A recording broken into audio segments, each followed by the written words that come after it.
Radio 1, les nouvelles de Tahiti, TRFM et Tahiti Online présentent À vous la parole, spéciale élection territoriale 2013. Une émission présentée par Serge Massot. Serge Massot de la rédaction des Nouvelles, bonjour. Bonjour Moreto, bonjour à tous. Et quelle effervescence dans ce studio, un photographe, deux caméramans et Gaston Floss, puisque nous recevons Gaston Floss aujourd'hui. Bonjour. Bonjour. L'inusable, l'infatigable, l'inarrêtable Gaston Floss, vous seul, à 82 ans, êtes capable de relever la Polynésie. C'est en tout cas ce que répète le Tafuara. Depuis 5 ans, vous nous répétez, quel que le soit le gouvernement, que... Alors là, c'est la catastrophe et la déprime totale. Et aujourd'hui, vous arrivez tel le sauveur suprême avec votre cape orange, bien sûr, tel un soleil qui ne voudrait jamais se coucher, à tel point que Jean-Christophe Bouissou est revenu chanter vos louanges et rend grâce au ciel, ce sont ses mots, de lui avoir permis de vous croiser sur votre chemin. Jésus multipliait les pains, vous multipliez les audiences au palais de justice. Vous êtes, Gaston Floss, l'élu de la 5e République le plus poursuivi par la justice. Bel exemple pour la jeunesse de ce pays. Alors au cours de cette campagne, Patrice Jamais, Quito Brown Ortega, même l'UPLD brandissent l'exigence d'honnêteté. Ils disent non au système d'avant, qu'ils décrivent fait de clientélisme, de corruption et d'assistanat, mais ce sont des jaloux, des adversaires, direz-vous. Tevaro Fritsch, lui, vous accuse de vouloir faire comme avant. Alors vous nous direz si vous comptez rançonner quasiment tous les chefs d'entreprise, comme les deux journalistes vous ont accusé de le faire, sans être démentis. Ah, cette période bénie, où l'argent coulait à flot de la France vers la Polynésie, où Papa Chirac était président de la République. Cette période bénie, où la principale ressource du pays était l'horreur atomique et ses milliards, ajoute l'UPLD dans un communiqué. Car sans la France, nous ne sommes rien, clame le Tafuara. Oui, mais vous ne voulez pas des conseils d'Anne Bollier pour bien gérer le pays. Des sous de la France, oui. Un droit de regard, non. Comme avant. Gaston Floss, vous présentez comme le meilleur rempart contre l'indépendance, comme le meilleur défenseur de l'autonomie. Oui, mais pas n'importe laquelle. Écoutez cet extrait d'une émission consacrée à Pouvana Upa. C'était sur France Inter le mois dernier. Mais attendez, Floss se prétend aussi autonomiste. Hein. C'est vrai, mais ça n'a rien à voir avec l'idéal de Pouvana. L'autonomisme de Floss, c'est l'autonomisme pour les affaires. Ah, les affaires, toujours les affaires et cette menace d'inéligibilité qui plane sur votre tête. Mais qu'importe, rien ne vous empêchera de tenter de récupérer votre siège, votre précieux siège, comme le disait la semaine dernière Tevaro Fritsch, et votre très chère présidence. Le diable est de retour au paradis, a même titré Le Monde, journal de référence. Mais au fait, pourquoi seriez-vous le seul capable de redresser le pays? Parce que les autres élus du Tahuara ne foutent rien de bon. C'est ce que vous dites selon le déçu René Koufou-Métini. Tellement déçu qu'il a déclaré que vous n'aviez aucun sentiment et même pas de cœur avec de tels amis. Pas besoin d'avoir d'ennemis, Moreto. À vous la parole, donc spéciale élection territoriale jusqu'à 13h30, en direct sur TRFM et Radio 1. Vous pouvez poser vos questions sur les pages Facebook des Nouvelles de Tahiti, de TRFM et de Radio 1. Vous retrouverez cette émission dès demain dans les Nouvelles de Tahiti, ainsi que sur les sites des Nouvelles de Tahiti et de Radio 1, en son et en images, puisque c'est filmé. Et puis rediffusion d'À vous la parole ce dimanche de 11h à midi sur TRFM et Radio 1. On retrouve Serge Massot.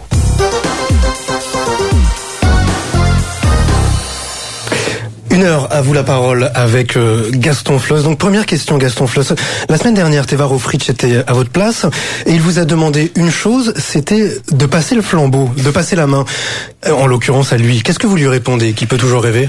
Je veux d'abord vous saluer tous les auditeurs de Radio One et vous dire que en introduction, je viens de vous écouter. J'ai l'impression d'être devant un tribunal, des juges qui sont là que pour condamner. Vous avez oublié de dire tout ce que Gaston Floss a fait depuis 1984, à commencer par le statut d'autonomie.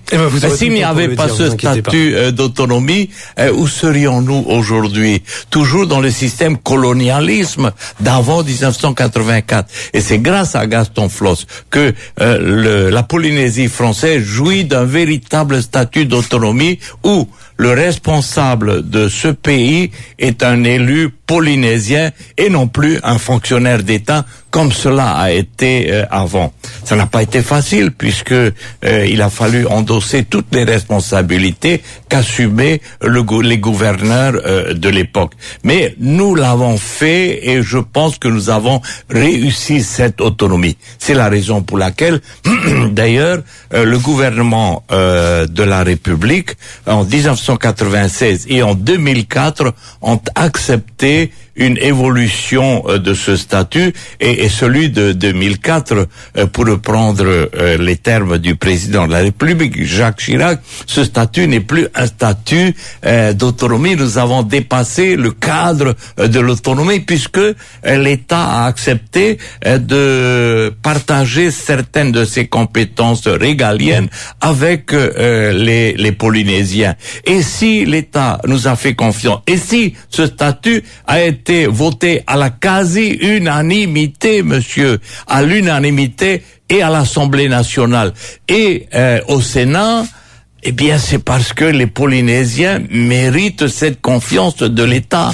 C'est parce que les Polynésiens ont assumé entièrement leurs responsabilités et ne sont pas tous ces magouilleurs, ces voleurs, ces chipoteurs dont vous venez d'énumérer que les défauts, que vous oubliez de dire cela. Et je crois qu'il faut rappeler également que ce statut nous a été octroyé par un président de la République socialiste, adversaire du RPR, que j'étais fondateur du RPR. C'est François Mitterrand, avec les ministres socialistes, dont Georges Lemoyne, qui était le ministre de l'Outre-mer. Mais qu'est-ce que vous répondez ça c'est le statut, Oui. Mais il n'y a pas que le statut. Vous avez oublié de dire, ça c'est quand même la grande... Écoutez, je vous ai laissé parler et m'accuser de tous les mots de la Polynésie. Laissez-moi répondre à cette... Vous aurez une heure pour répondre avec à ces premières accusations. Je tiens à dire que vous oubliez de dire que le Tahoeraa Huiraatira, Gaston Floss, a quand même créé la Polynésie d'aujourd'hui, a décidé, fait voter des lois, par exemple le RST. Oui. Nulle part, dans aucun pays dans le Pacifique, et même en France, le RST n'existe pas. Ou ceux qui ont un revenu minimum ont droit à l'aide du public. Oui. Quand Tevaro Fritsch ou d'autres candidats disent... Gaston Floss a pu faire des bonnes choses, Tevaro Fritsch l'a dit, mais il est temps de passer la main, place à une nouvelle génération. Qu'est-ce que vous leur répondez? Vous entendez ce besoin d'avoir un renouvellement de la classe politique et même de ses principaux dirigeants? Eh bien, alors, pourquoi est-ce que Tevaro Fritsch, au moment des législatives, est venu me demander de l'aider et de faire voter le Tahoeraa Huiraatira pour lui? Parce qu'il est autonomiste. Ne sautez pas comme ça. Pourquoi est-il venu? Si je devais passer le flambeau, si je n'étais plus crédible, on vient pas demander à quelqu'un qui n'est plus crédible, qui vaut plus rien, qui est vieux, fini, de l'aider. Et puis, après les législatives, quand il a été battu, alors que s'il avait eu un peu d'humilité, s'il avait accepté de venir avec nous au Tahoeraa Huiraatira, Tevaro Fritsch serait député aujourd'hui. Mais bon, bref, ça c'est son affaire.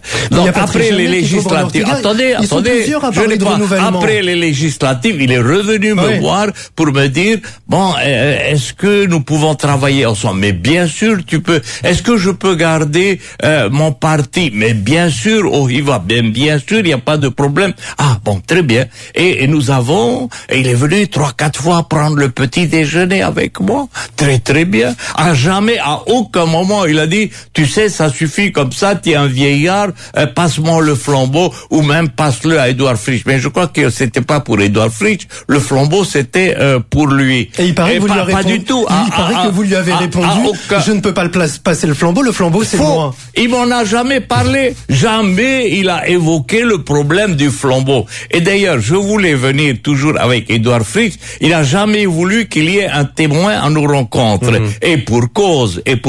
Donc, pour les territoriales, il est venu me demander d'être partenaire du Tahoeraa Huiraatira. J'ai accepté. Il a participé à plusieurs réunions sur le programme du Tahoeraa Huiraatira. Il m'a demandé quelle serait sa place au sein du Tahouera Huiratira, je lui ai dit, tu seras bien sûr ministre, et tu sais, j'ai réfléchi depuis nos dernières rencontres, j'ai l'intention de te confier un grand ministère, celui du tourisme, qui est le ministère qui est la clé du développement de notre pays. Mais quelle serait ma place? Tu seras ministère. C'est là où je pense mon erreur a été là. Il aurait voulu que je lui dise, tu seras vice-président, et dans un an je vais te laisser la place. C'est ça qu'il voulait. Et alors, pendant que j'étais absent du territoire, dans mon dos... cette phrase, après je vous poserai une question. Dans mon dos... Il faut que j'en pose quelques-unes de temps en temps.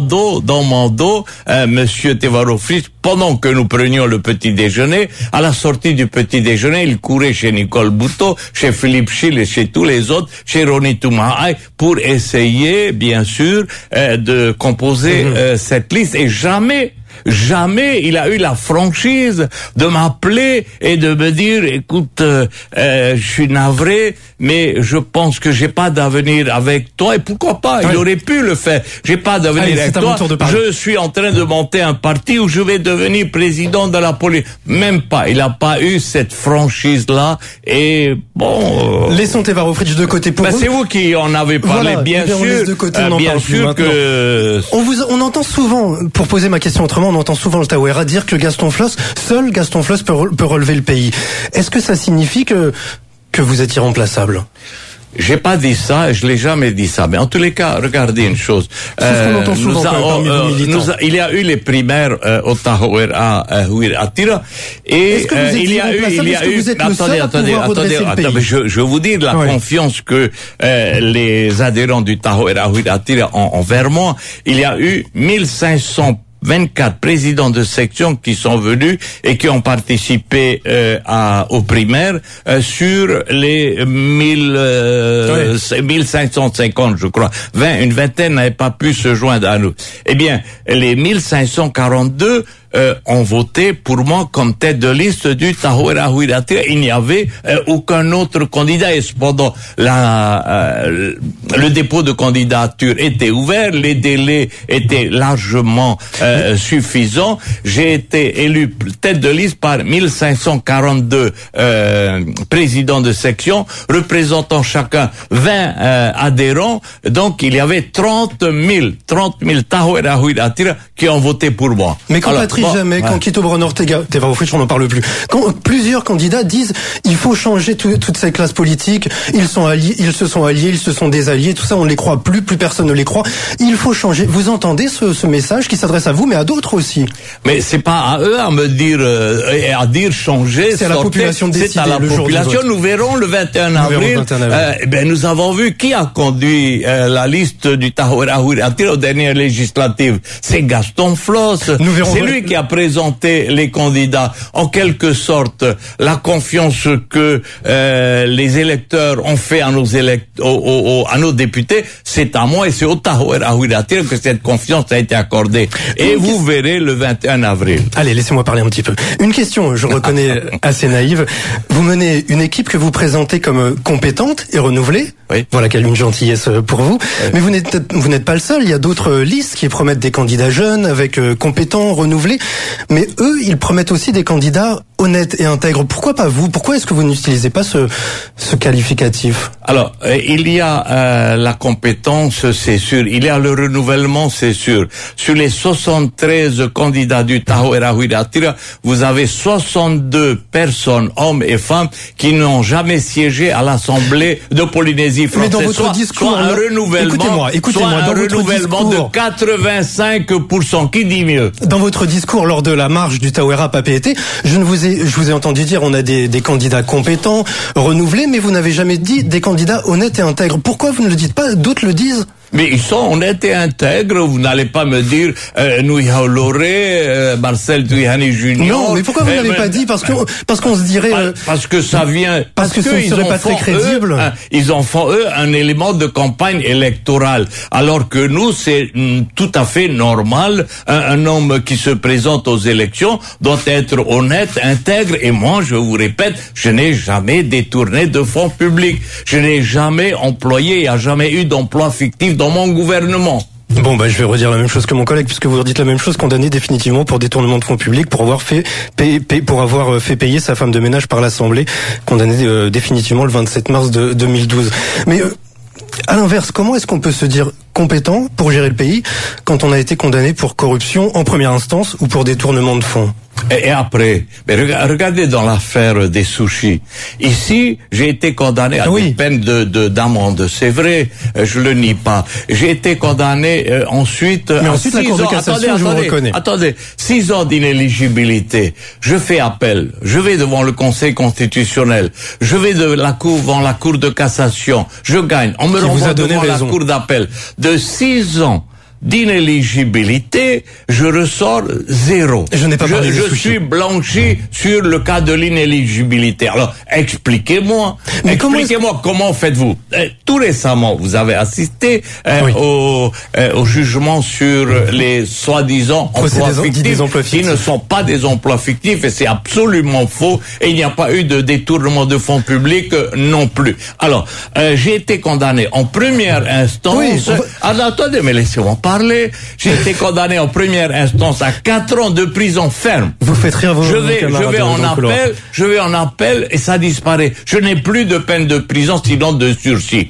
Quand même. Et puis vous le savez. Il y avait l'affaire de la corruption. Vous avez vu la presse ces derniers jours, ces magistrats qui m'ont condamné lourdement. Eh bien, d'après ce que je lis, maintenant, c'est pas joli en effet. De ces canards-là, est-ce qu'ils racontent vrai, la vérité ou pas? Eh bien, ils ont l'air d'être mis en cause. Oui, parce que vous savez, c'est les mêmes journalistes qui écrivent des choses pas très gentilles, ce sont les mêmes.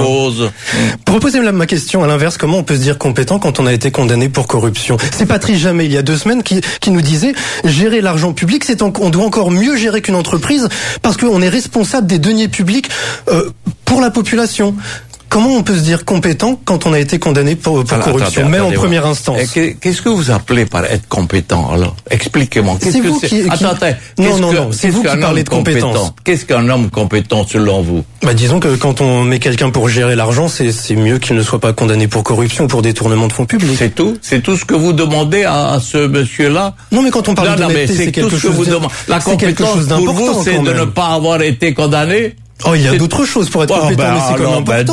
Dites l'autre chose. Autre chose, c'est celui qui a su assumer les responsabilités pendant 20 ans. C'est celui à qui l'État a fait confiance en lui accordant un statut d'autonomie. Et à partir de ce statut-là, qui a accepté que le gouverneur qui dirigeait ce pays, ne soit plus, ce soit un élu du peuple. Et c'est celui qui, pendant 20 ans, a dirigé ce pays. Mais est-ce que vous pensez... Je ne dis pas que pendant ces 20 ans, je n'ai pas commis d'erreur. J'ai certainement commis d'erreur. Qui ne commet pas d'erreur? Regardez, justement, même Nicolas Sarkozy est devant les tribunaux, il est mis en examen. Et puis je vous parle pas de l'affaire Cahuzac chez les socialistes et d'autres affaires également. Donc, j'ai assumé ses responsabilités. Voilà. J'ai fait de ce pays, je crois, en toute humilité, mais j'étais pas seul, encore une fois. Ce n'est pas l'affaire de Floss, c'est l'affaire d'une équipe avec un vice-président compétent pendant plusieurs années, ça a été Édouard Fritz, avec des ministres. Nous avons porté ce pays, il est arrivé à un niveau, il était avant 2004 le premier de tout le Pacifique. Il était le premier de tous les Pacifiques. Aujourd'hui, 10 ans après, il est le dernier. Comment expliquez-vous ça? Est-ce que c'est de attendez, Gaston Floss, il va falloir que je puisse poser une question. Il va falloir que je puisse poser une question simplement. Vous reconnaissez, vous dites que vous avez peut-être pu faire des erreurs. Vous avez perdu les élections en 2004. Non, c'est pas ça. Vous avez parlé de compétence. Je vous ai demandé d'expliquer le terme compétence. Vous avez été incapable. Je vais peut-être sortir et puis vous allez continuer à parler jusqu'à 13h30. C'est de ne pas être jugé. C'est faux. Être compétent, c'est savoir faire prospérer, rendre les gens heureux. Ça ne veut rien dire ce que dit la justice. Reconnaissez que les Polynésiens étaient plus heureux avant 2004 qu'ils le sont aujourd'hui. Oui ou non? Oui ou non? Ce n'est pas moi de répondre à vos questions. J'aimerais bien pouvoir vous poser des questions. Répondez à ma question, oui ou non? Gaston Floss, c'est inaudible, ça ne ressemble à rien jusqu'à maintenant cette émission. Évidemment. Vous êtes incapable de me répondre. En 2004, vous avez perdu les élections. En 2008, non, faux. Faux. Vous êtes président en 2004? Mais le Tahoeira a fait 54 000 voix contre 45 000 au Tavini. Oui, attirez enfin. Pourquoi mentir comme ça? Gaston Floss, vous n'êtes pas redevenu président en 2004. Non, monsieur, ça sont des mensonges. Prenez les résultats. Prenez le journal officiel. Prenez le journal officiel et vous verrez. Prenez le journal officiel et vous verrez. Vous verrez, le Tahoeira a gagné les élections. Mais rassurez-moi, vous n'avez pas été président après 2004. Oui, c'est la loi électorale, c'est pas pareil. C'est pas pareil. J'ai perdu. Attends, monsieur. J'ai perdu la présidence. J'ai perdu la présidence du gouvernement. C'est vrai. Mais je n'ai pas perdu les élections. Je n'ai pas perdu la confiance. Vous avez perdu la présidence. Ok.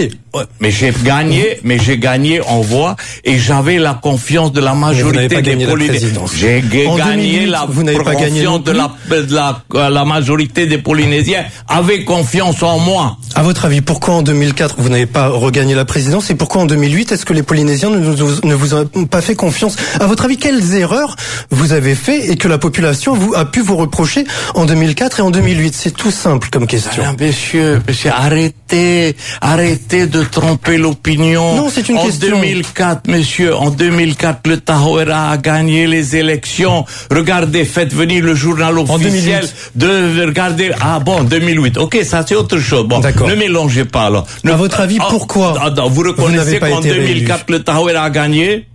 Je crois que vous n'avez pas été élu après les élections. Vous le disiez justement, c'est le système électoral. On s'en fiche, Gaston Floss. On voit. Est-ce que le Tahoeira a gagné en voix en 2004? Est-ce que vous croyez que cette question vous permet de gagner des électeurs? Répondez à ma question. Non, vous n'êtes pas journaliste. Je suis journaliste. Vous êtes l'invité. C'est moi qui vous pose des questions. Vous savez, parce que vous êtes journaliste, vous avez le droit de dire n'importe quoi. Non, vous pouvez me corriger si je dis des erreurs. Oui, c'est des erreurs. C'est des erreurs. À votre avis, quelles erreurs a gagné les élections? Mais la loi électorale a fait que j'ai perdu la présidence. Ça, c'est autre chose. Il y a 2 points. En 2008, oui, c'est vrai. En 2008, vous avez raison.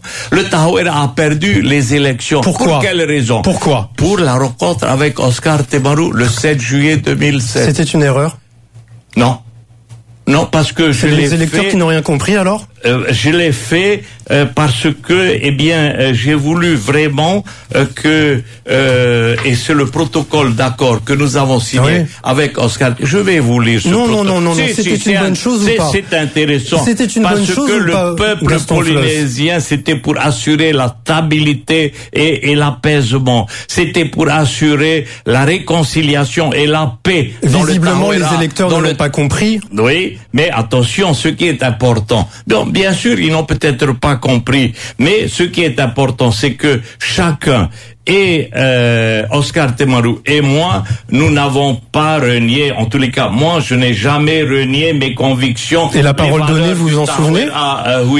La parole donnée, je ne m'allierai jamais avec des indépendantistes. Laissez-moi parler, je vous en prie. Vous parlez de l'échec de 2007. Vous ne répondez jamais à mes questions, c'est fatigant, Gaston Floss. Le Tahoeira, je suis resté toujours attaché à l'autonomie au sein de la République. Et d'ailleurs, j'ai été approuvé en cela. Par exemple, vous parlez de Tevaro Fritsch, pas été approuvé par Tevaro Fritsch puisqu'il était membre de mon gouvernement. C'est une obsession, Tevaro Fritsch. On a dit qu'on n'en parlait plus. Oui, non, mais enfin, quand ça vous arrange, vous en parlez, mais quand ça vous arrange pas, il faut pas en parler. Bon. Ben, ça, c'est le journalisme qui le veut. Ils ont toujours raison. Mais regardez. Ça, c'est le tract que vous distribuez, c'est ça. Regardez ça.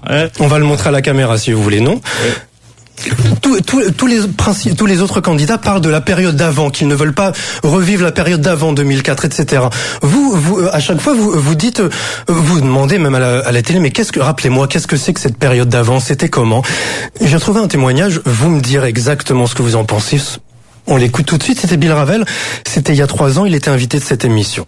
Vous savez, les gens de ce pays, ils ont cru que c'était normal.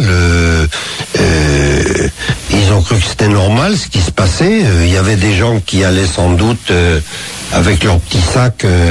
Ils avaient un projet. La première chose qu'ils pensaient qu'ils devaient faire, c'était de donner de l'argent aux dirigeants. Peut-être, c'est comme ça que ça se passait.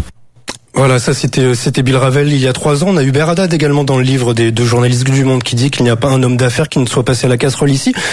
Comment est-ce qu'on peut croire que vous pourriez changer à 82 ans, comme pour reprendre la formule de Tevarofritch, pardon, la semaine dernière. Oui, monsieur. J'ai pas perçu de nom prononcé par monsieur Bill Ravel. Non. Ah ben alors, est-ce que il parlait de la période d'avant. Pourquoi tout de suite c'est Gaston Floss? Ah non, je n'ai pas dit ça. Ah ben alors, c'est ce que je vous apportais un témoignage. Vous êtes comme les journalistes, les deux fameux journalistes là, qui accusent, sans peut-être parler de nom. Le monsieur 10%, toutes les entreprises. Mais quelles entreprises? Est-ce qu'il y a eu des témoignages? Aucun témoignage. Mais tout ça, il faut empoisonner l'existence. Et surtout à la veille d'élection. Vous l'avez pas remarqué? Qu'est-ce que vous répondez à Bill Ravel? Qu'est-ce que vous répondez à Bill Ravel? C'était il y a 3 ans, il n'y avait pas d'élection, il était là à votre place. Voilà ce qu'il avait dit. À cette époque-là, en Polynésie, quand on avait un projet, il fallait aller avec sa petite mallette, voir les dirigeants. Et il disait, c'était comme ça, peut-être à l'époque. Qu'est-ce que vous dites? Tout est faux? Qu'ils disent, est-ce qu'il a donné de l'argent à Gaston Floss? Ce n'est pas indiqué.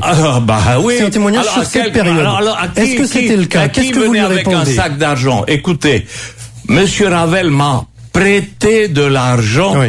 Et comme je n'arrivais pas à rembourser cette dette-là envers Bill Ravel, il m'a poursuivi au tribunal et ma terre de Huahine a été vendue pour payer la dette à monsieur Ravel. Si j'étais le monsieur 10% aussi, comme il le dit, il achetait les chefs d'entreprise.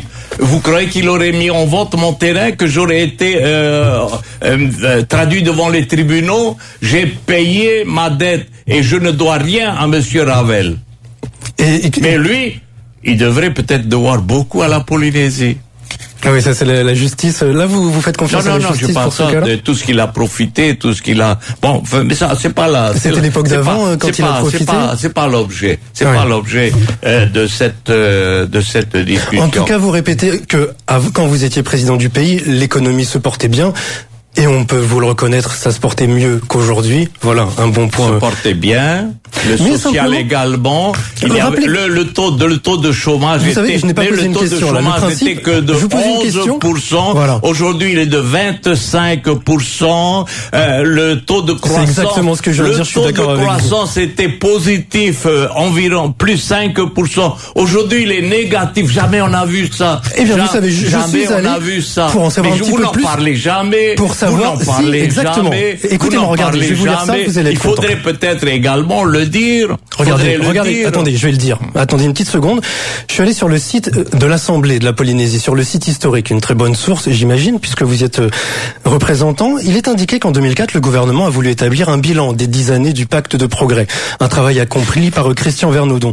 En effet, il y est annoncé qu'il y a plein de choses, vous parliez du taux de croissance, etc.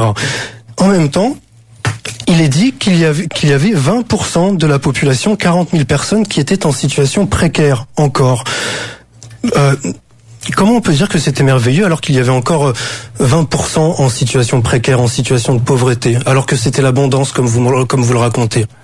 Avant 2004, est-ce que vous avez déjà entendu parler de la population qui vit au-dessous du seuil de pauvreté? Oui, c'est ce dont je vous parle. Non, mais dites-moi.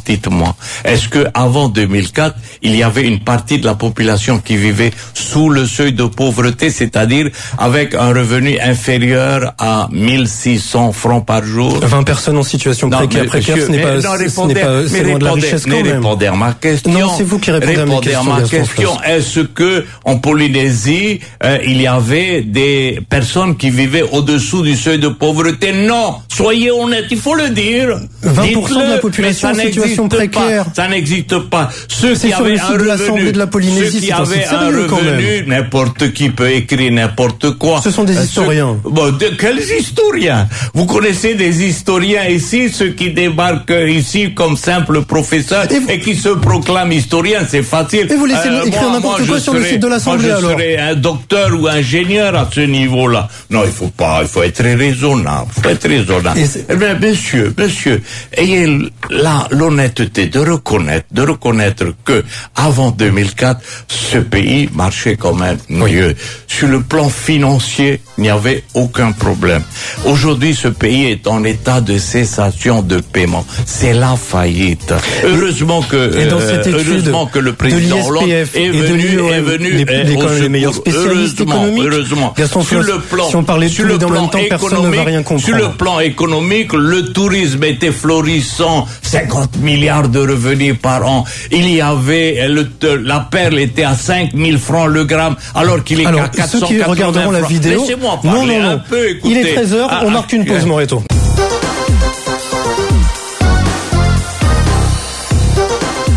Deuxième partie d'Avoue la parole en direct sur Tchal FM et Radio 1. Serge Massot de la rédaction des Nouvelles de Tahiti reçoit Gaston Floss. Allez, suite d'Avoue la parole avec Gaston Floss. Deuxième partie, on est là jusqu'à 13h30. Et on va parler de vous, Gaston Floss. Vous aurez donc 82 ans le 24 juin prochain, originaire de Riquetea, au Gambier, d'une mère polynésienne et d'un père lorrain. Et vous avez été instituteur à l'école des frères à Papeete pendant 13 ans. Et il y a 2 semaines, c'était Quito Bruno Ortega qui nous racontait que vous lui aviez fait passer son certificat d'études quand vous étiez donc instituteur. Et il nous racontait que vous étiez un instituteur très sévère. Alors, à votre tour, racontez comment était l'élève Quito Bruno Ortega. Oh non, je veux pas.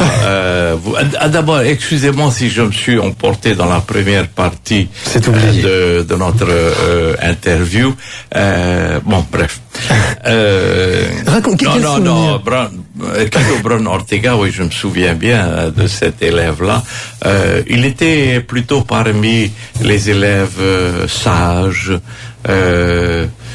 Mais je n'en dirai pas plus. Il lui disait que vous étiez un instituteur sévère. Il disait que parfois même vous n'hésitiez pas à donner quelques coups de règle. C'était autorisé à l'époque. Et effectivement, vous saviez, à l'école des frères, nous avions des classes de 70 à 80 élèves par classe. Alors, pour faire marcher tout ce petit monde-là, et surtout avec un résultat à la fin de l'année. Et je vous assure que lorsque je faisais la classe, dans la classe préparatoire, à la fin de l'année, avec ces méthodes, c'est vrai, anciennes, révolues, peut-être comme vous voulez, mais à la fin de l'année, les élèves savaient lire, savaient compter, et ils étaient tous aptes à changer de classe. On aurait besoin d'un peu plus d'autorité, pas pour revenir comme à l'époque, mais vous savez, c'est peut-être un des problèmes de notre gouvernement aujourd'hui, lorsque on voit par exemple des cas tout à fait anodins. Est-ce qu'il faut construire le barrage hydroélectrique de Vaïcha, oui ou non? Lorsque un ministre dit oui, l'autre ministre dit non, le président laisse filer la chose et aucune décision n'est prise. Ça, c'est un exemple parmi tant d'autres. Il faut, je crois, à un moment donné, qu'un président prenne des décisions.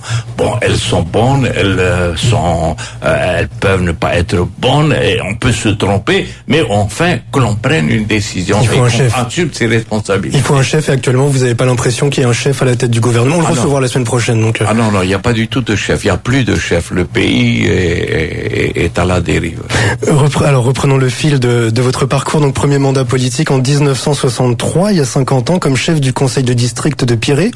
2 ans plus tard, vous étiez le premier maire de la commune. En 67, élu pour la première fois conseiller à l'Assemblée territoriale. Vous avez été député européen, sénateur encore actuellement.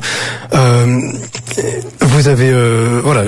Est-ce que on lit beaucoup? Est-ce que la politique, le pouvoir, c'est vraiment une drogue en quelque sorte chez vous? C'est quelque chose dont vous avez besoin tout le temps? C'est une passion vraiment. Temps également, entre 65 et 67, j'ai été conseiller du gouvernement, chargé de l'agriculture à l'époque. Est-ce que c'est vraiment assumer le pouvoir ou vous savez, mon père avait fabriqué de la limonade et c'était le seul fabricant de la limonade et c'était une affaire florissante. Eh bien, voyez-vous, j'ai lâché cette affaire-là et j'ai préféré devenir instituteur, être au service des enfants, entourer les enfants, accompagner les enfants. Bon, est-ce que cette idée de servir également à la population, d'être au service de la population, de réaliser bien sûr, et je crois que malgré tout nous avons beaucoup réalisé, mais encore une fois, c'est pas le travail d'un homme, c'est le travail d'une équipe. Et ensuite, après avoir été instituteur, vous avez été assureur et vous avez rencontré Rudy Bambridge. Est-ce que c'est lui qui vous a fait entrer en politique? Qu'est-ce qui vous a fait entrer en politique, justement? Mais d'abord, je me suis présenté, je voulais pas du tout faire de la politique. En 1957, à la demande d'amis, je me suis présenté pour la première fois aux élections à l'Assemblée, avec le président de l'Assemblée de l'époque, Walter Grand, Franck Richemont, et j'étais 5e sur la liste. Nous avons été battus. Et c'est à partir de cet échec-là que je me suis dit, je ne peux pas tolérer ça, je veux prendre ma revanche et bien rentrer dans la politique. Vous ne supportez pas d'être battu, c'est ça? Ma femme était cousine de Rudy Bambridge et c'est elle un peu qui m'a poussé vers eux. Puis les valeurs que défendait Rudy Bambridge, la présence de la France contre l'indépendance correspondait tout à fait à mes valeurs. Mais déjà, vous ne supportiez pas d'être battu, c'est quelque chose que... je ne supportais pas, effectivement. Oui. Et donc vous disiez que Rudy Bambridge, c'était celui qui défendait, qui était contre l'indépendance, etc. L'adversaire de Rudy Bambridge et de votre camp à l'époque, c'était, ça nous ramène à loin, mais c'était Puvana-Aupa. Oui. Témoignage historique. Quel souvenir vous en gardez? Est-ce que vous avez un souvenir de Puvana-Aupa? Oui, c'était un homme bon, qui aimait les Polynésiens, qui aimait son pays, qui défendait son peuple. D'ailleurs, à une certaine époque, j'ai habité à quelques pas de la maison de Povana. Quand on est venu l'arrêter, j'ai assisté à cette scène-là. J'ai vu également tout ce qui s'est passé avant son arrestation et bon bref. Vous seriez d'accord pour dire qu'il y a eu une machination pour le faire condamner? Ah oui, tout à fait, et malheureusement par ses proches. À l'époque, on a lu... Par ses proches à lui. Enfin, oui. On disait aussi que c'était l'équipe de Rudy Bambridge, justement, qui craignait Puvana-Aupa, son désir d'indépendance, etc. Chose. Oui, effectivement, ça c'est l'aspect politique. Oui. Mais pas vraiment Rudy Bambridge, c'est plutôt le maire de Popa. C'était Alfred Poroy, qui a été un peu l'initiateur de tous ces mouvements contre Puvana-Aupa. Mais ce que je peux dire, alors que on essaye d'instrumentaliser Puvana-Aupa, le leader de l'indépendance, c'est faux. Povana n'était pas pour l'indépendance.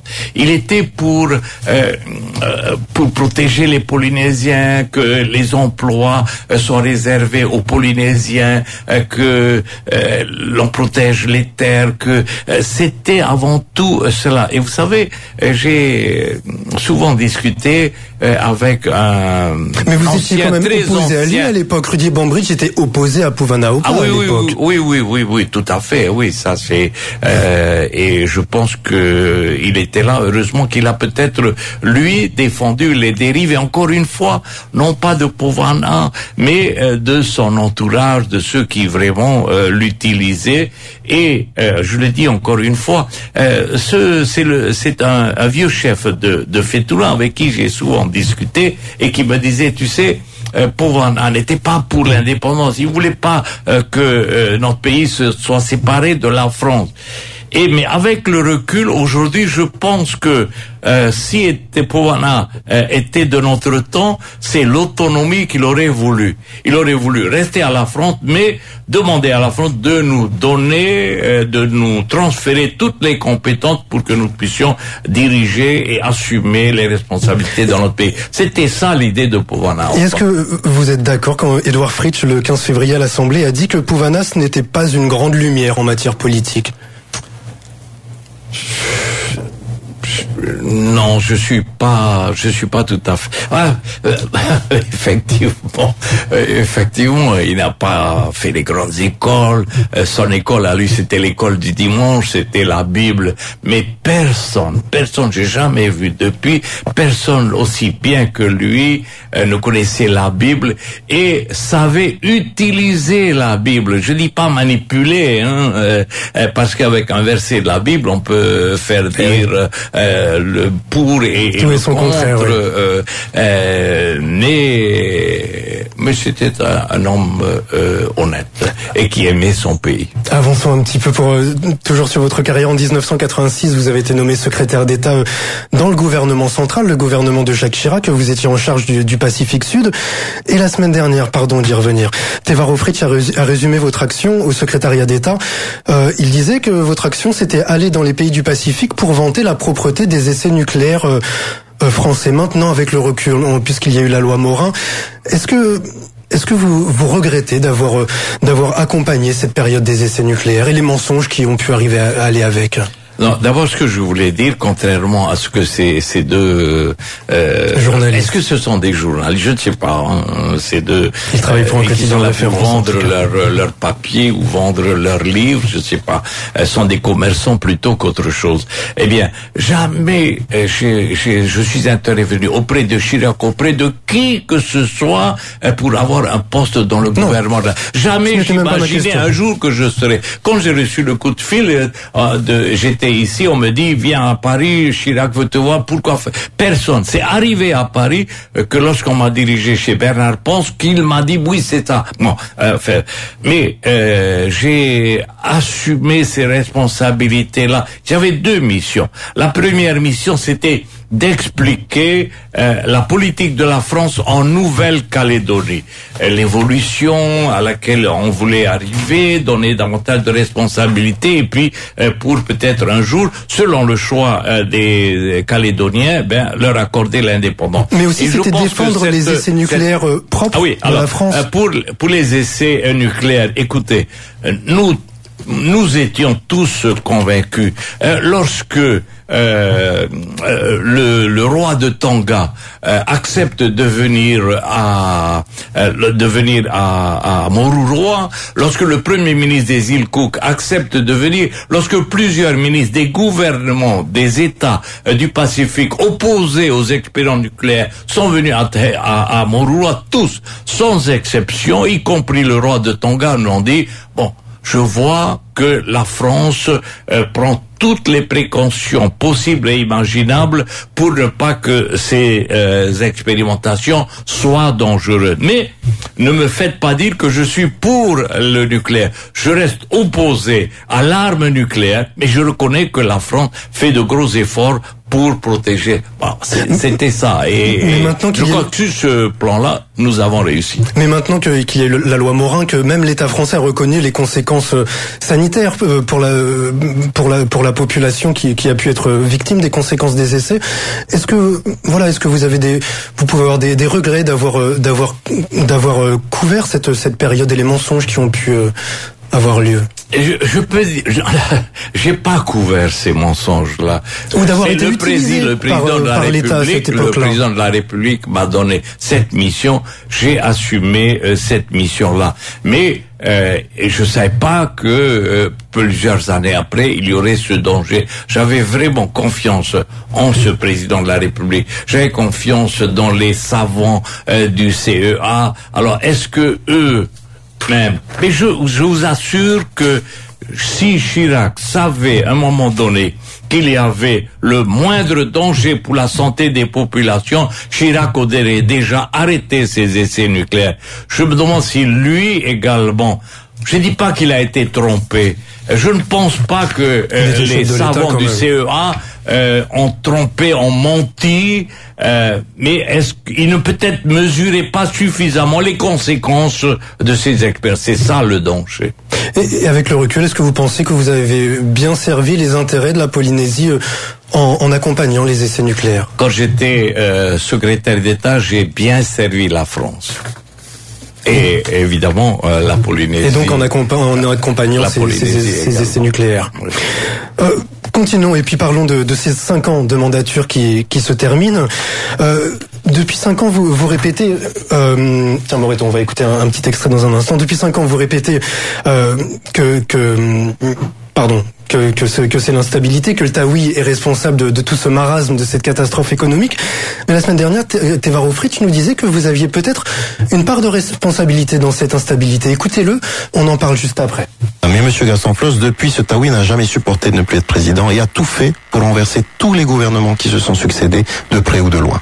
C'est lui, ce que vous dites, c'est que c'est lui, Gaston Floss, le principal responsable de l'instabilité depuis 2004. Il y a beaucoup contribué. Soyons clairs. Nous l'avons bien vu et je crois que si vous faisiez une petite rétrospective du nombre de motions de censure ou de défiance qui sont intervenues, il n'était jamais très loin. Alors, vous seriez le principal responsable de l'instabilité et donc aussi du marasme économique. Vous voilà qui redonnez de l'importance à Tevaro Fritsch. Écoutez, Tevaro Fritsch, c'est bon qu'il est sorti de son trou, disons, et qui pour la première fois a été nommé ministre dans mon gouvernement en 2003. Il était le plus jeune ministre de l'époque du tourisme. Bon. Et bien après le Taoui, il a été membre de tous les gouvernements, pratiquement de tous les gouvernements. Celui de 2004 avec Floss, il était là. Déjà. Il était déjà là. Mais ce qui est beaucoup plus grave encore, c'est que dans le gouvernement du partenariat entre le Oscar Temaru et Gaston Floss, il était là également, et le voici, Tevaro Fritsch, à côté, sur le même banc que Anthony Géros, mais quand il dit que vous étiez un peu derrière la plupart des renversements de gouvernement, juste le dernier gouvernement Tong Sang, c'était il y a 2 ans, c'était Tevaro Fritsch qui nous rappelait ça, il disait que le Tawera avait mis des ministres au gouvernement Tong Sang, mais très rapidement, le groupe Tawera à l'Assemblée ne soutenait plus le gouvernement dans lequel vous aviez des ministres. C'était non, c'est faux. Mais d'autre part, lorsque les ministres du Tawera ont démissionné, qui est resté dans le gouvernement d'Oscar Temaru? Tevaro Fritsch est resté dans le gouvernement. Non, si je n'étais pas trop loin, lui, il est encore plus près que moi, parce que c'est lui qui a profité de toutes ces positions-là. Il s'est débrouillé, il s'est mieux débrouillé que les Iliens. On parle des girouettes des Iliens, lui, il est meilleur qu'eux.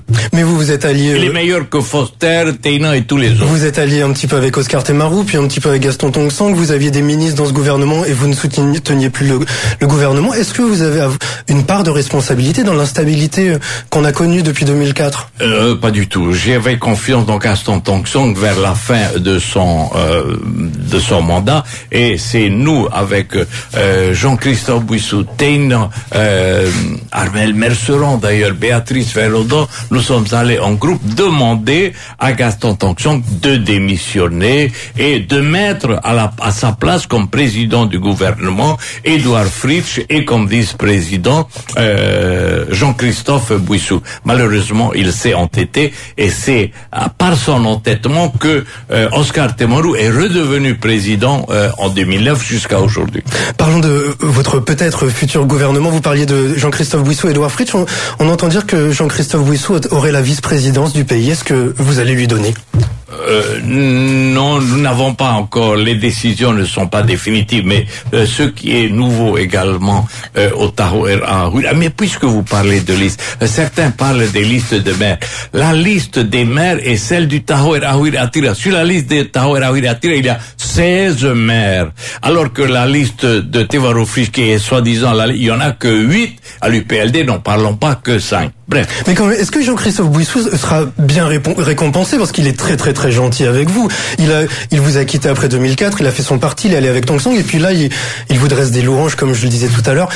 Rassurez-le, est-ce qu'il sera bien récompensé? Je l'ai dit et je le répète, le Tawera ne gagnera jamais seul les prochaines élections. Ça, c'est sûr.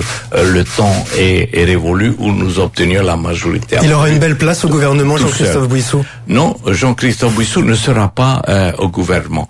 Bon, nous avons considéré que Édouard Fritsch, étant député, pourrait s'absenter parce qu'il faut qu'il assume cette charge-là également. Et puis, il faut mettre à l'Assemblée quelqu'un qui connaît vraiment bien cette maison et tout ce système-là. Donc, il serait président de l'Assemblée. Jean-Christophe Bouissou, président de l'Assemblée. Et Jean-Christophe Bouissou serait premier vice-président de l'Assemblée. Et au gouvernement, ce sont ces jeunes qui sont avec moi, avec qui nous travaillons depuis près de 2 ans aujourd'hui, à réfléchir, à construire ce programme. Qui est-ce qui serait votre vice-président demain ou après-demain? Qui est-ce qui pourrait être votre vice-président du gouvernement si vous étiez président? Je n'ai pas encore décidé. Ils sont plusieurs qui pourraient devenir. Ils sont tous sérieux, bien, travailleurs, qui connaissent bien les affaires du pays.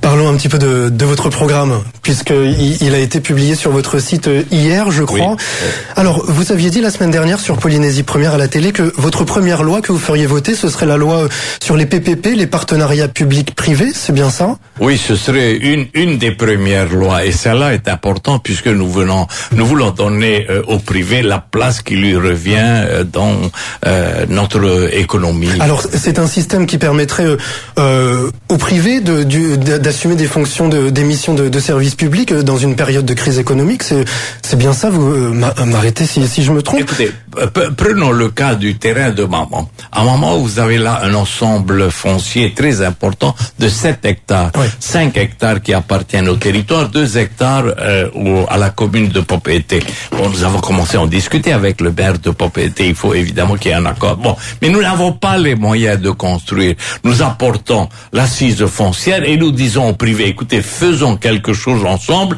investissez, gérez, et puis voilà, comment est-ce que nous pensons maintenant réaliser ces investissements-là. Mais est-ce que ce serait vraiment une bonne solution? J'ai retrouvé un article du journal Le Parisien en France qui parlait de ces PPP, puisque ça a été beaucoup utilisé en France, et il disait, cet article de presse, pour les entreprises privées appelées à participer, c'est une bonne affaire. En revanche, pour l'État, les collectivités locales et les contribuables, ce mode de financement constitue un piège, et le journal qui constate que ce système en apparence vertueux dissimule 2 bombes à retardement. Tout d'abord, les loyers versés au privé qui reviennent au final à payer 2 fois ou 3 fois plus cher le coût de l'équipement initial. Est-ce que finalement ce serait une bonne affaire pour le secteur privé et puis pas une bonne affaire pour les caisses du pays? C'est un statut, c'est une société. Il faut que les règles soient bien établies. Nous contrôlerons évidemment la gestion de ces sociétés-là, mais nous n'avons pas l'intention de participer d'une manière importante dans le capital. Nous n'avons pas d'argent. Oui. Encore une fois, le territoire est en cessation de paiement aujourd'hui. Mais nous sommes propriétaires fonciers. Nous apportons cela au capital de la société. Eux les font pour construire. Et puis je pense qu'on pourrait, ça pourrait être une bonne chose pour, encore une fois, ce sont des investissements à Maman de plusieurs milliards. On veut créer des emplois avant tout. Et vous le disiez à l'instant que les caisses sont vides.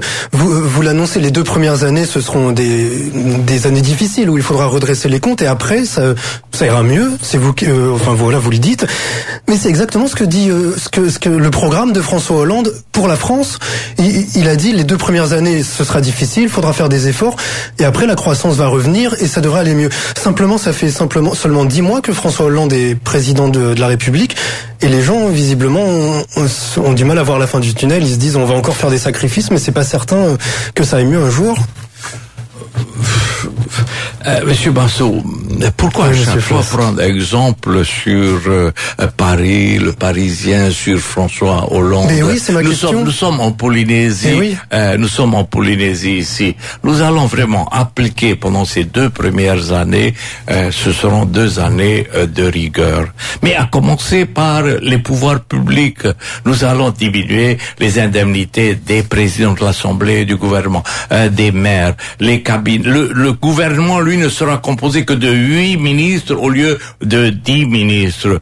Le nombre de collaborateurs dans les cabinets seront également diminués. Leurs salaires, leurs indemnités également. Il n'y aura plus de voitures de fonction. Il n'y aura plus de logements de fonction, sauf dans les archipels, bien sûr. Nous allons commencer d'abord par nous appliquer cette loi de rigueur. Et puis ensuite, dans la fonction publique et puis lorsque nous aurons vraiment réussi à équilibrer les comptes, eh bien nous allons nous retourner vers l'État et leur dire, écoutez, par exemple, depuis 2008 vous avez cessé de participer au RST, oui, alors que l'ancien gouvernement participait jusqu'à hauteur de 30%.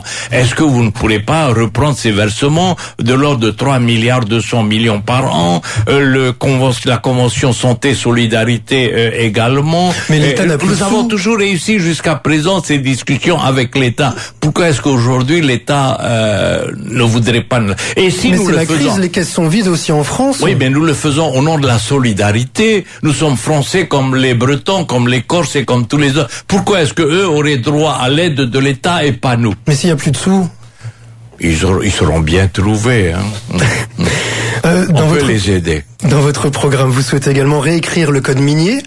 Est-ce que ça signifie que Richard Toyava, votre collègue du Sénat, lui aussi a déposé une proposition pour que justement les ressources comme les terres rares puissent bénéficier à la Polynésie et non pas à la France? Est-ce que vous êtes d'accord avec lui là-dessus? Voilà un monsieur qui ne connaît pas son statut.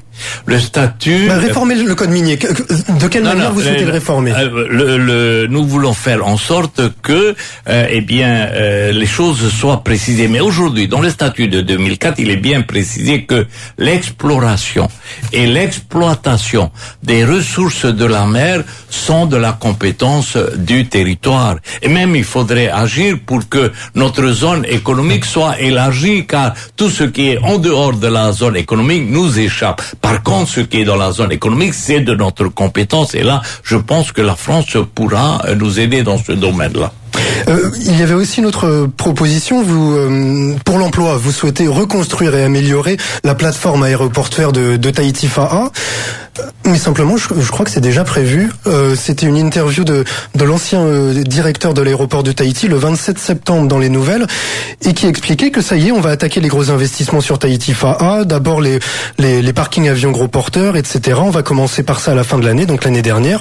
On embraye tout de suite après à refaire la piste. Ça y est, les travaux sont prévus sans même que vous soyez président.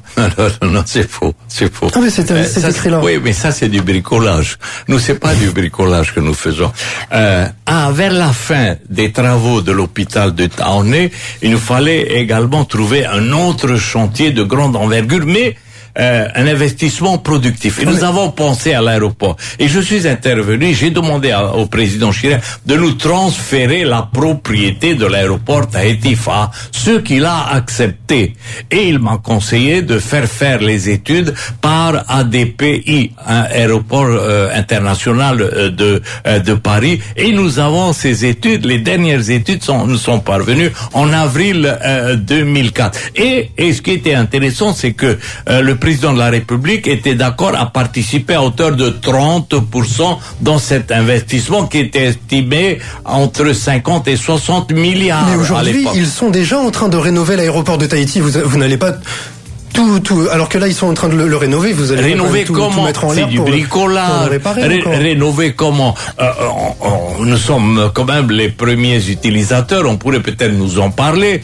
Personne n'est au courant de cette affaire. L'Assemblée n'a pas été mise au courant. Le gouvernement encore moins. Mais il s'agit sûrement des petits travaux. Un hangar par-ci, une toiture par-là. Nous, c'est une reconstruction totale et complète de l'aéroport. Bon, avec l'aide de la France, bien sûr, et c'est un chantier qui va s'étaler sur 5, 6, voire peut-être 7 ans, et c'était vraiment le grand chantier pourvoyeur d'emploi. Mais ce n'est pas le seul. L'autre chantier plus important également, c'est terminer Faratea. Ça fait 15 ans que Faratea a été conçu, commencé, et il reste en plan.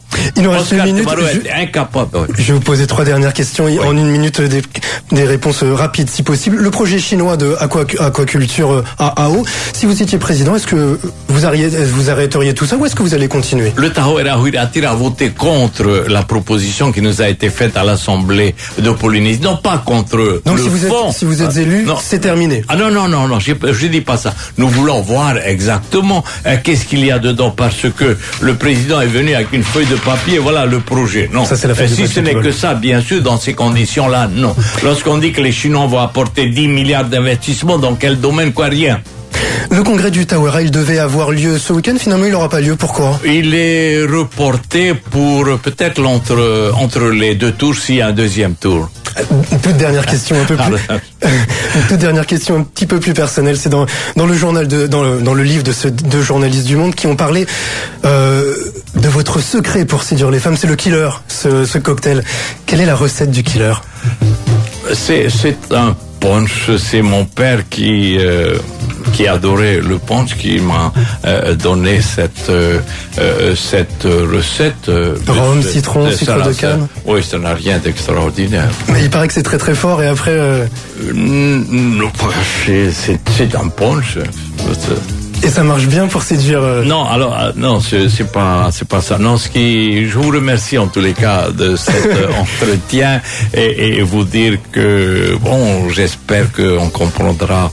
On ne reviendra plus. Ne perdons pas notre temps dans ces discussions, dans ces PAPA avec Tevaro Frit et tous les autres. Vous savez, dès novembre 2011, j'ai écrit à tous les autonomies: unissons-nous contre l'indépendant. Pas de réponse. Et les autonomistes ne sont toujours pas unis. 13h31. Merci beaucoup Gaston Flosse d'avoir accepté notre invitation. Merci. La semaine prochaine, à votre place, vendredi prochain, 12h30, ce sera Oscar Temarouf. À la semaine prochaine. Merci Serge Massot, Monsieur Flosse. Bon week-end à tous. Radio 1, les nouvelles de Tahiti, TRFM et Tahiti Online vous ont présenté à vous la parole spéciale élection territoriale 2013. Revivez cette émission sur www.radio1.pf et sur www.lesnouvelles.pf en audio et en vidéo. Rediffusion ce dimanche de 11h à midi sur TRFM et Radio 1.